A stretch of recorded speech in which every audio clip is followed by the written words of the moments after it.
میں آپ کو عجیب واقعہ سناؤں. میں جو بیٹھا ہوں نا آج یہاں پہ، میرے استاذ جن کا جامعۃ الرشید ہے، اتنا بڑا ادارہ بنایا جس سے اللہ اتنی خیر کے کام لے رہے ہیں، وہ استاذ کیسے آئے دین پر؟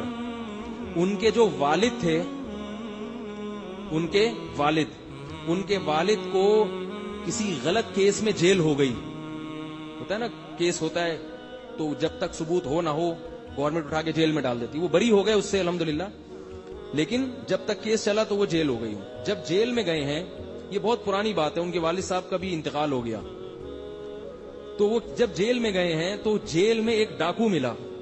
وہ ڈاکو تبلیغی جماعت کے جو امیر تھے حضرت مولانا الیاس رحمۃ اللہ علیہ، ان کی صحبت اٹھائی ہوئی تھی اس ڈاکو نے. اب پتہ نہیں وہ صحیح ڈکیتی میں پکڑا گیا تھا یا غلط الزام تھا، واللہ عالم، لیکن وہ کچھ نہ کچھ ان کے پاس اٹھنا بیٹھنا تھا. تو اس نے جیل میں موقع غنیمت سمجھ کے میرے جو استاذ ہیں ان کے والد کو تبلیغ کرنا شروع کر دی. جیل میں تو کوئی بھی کام نہیں ہوتا نا، تبلیغ والے تو کوئی کام بھی ہو تو نہیں چھوڑتے آپ کو، اور جب آپ فارغ بیٹھے ہوئے ہوں تو کہتے ہیں یہ تو بڑا ٹائٹ شکار ہے، یہ کچھ بھی نہیں کر رہا، ابھی اس کو پکڑو.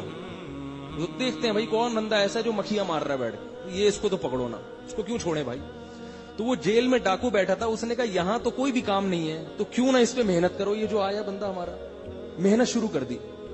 اتنا سمجھایا، اتنی محنت کی، وہ مان کے نہیں دے رہے تھے. تو ان کو سمجھایا اچھا تم جب رہا ہو نا تو جا کے ایک دفعہ حضرت مولانا کی خدمت میں بیٹھ جانا، تھوڑا سا کام سیکھ لینا.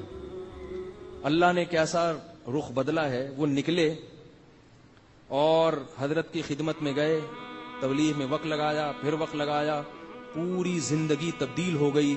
اللہ نے اولاد بہت دی ان کو، 9 تو صرف بیٹے ہوئے ہیں ان کے.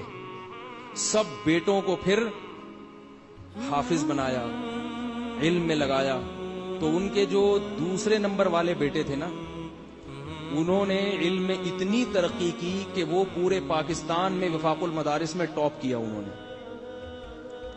کیوں؟ اس لیے کہ باپ کا تبلیغ میں وقت لگا تھا. اور لگایا کس نے؟ وہ جو جیل میں ڈاکو تھا اس نے نصیحت کی.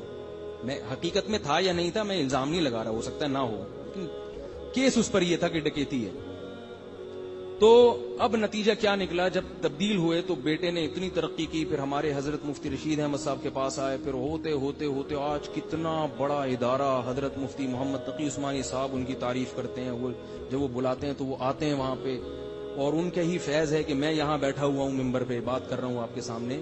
تو یہ سارا کریڈٹ کس کو جاتا ہے؟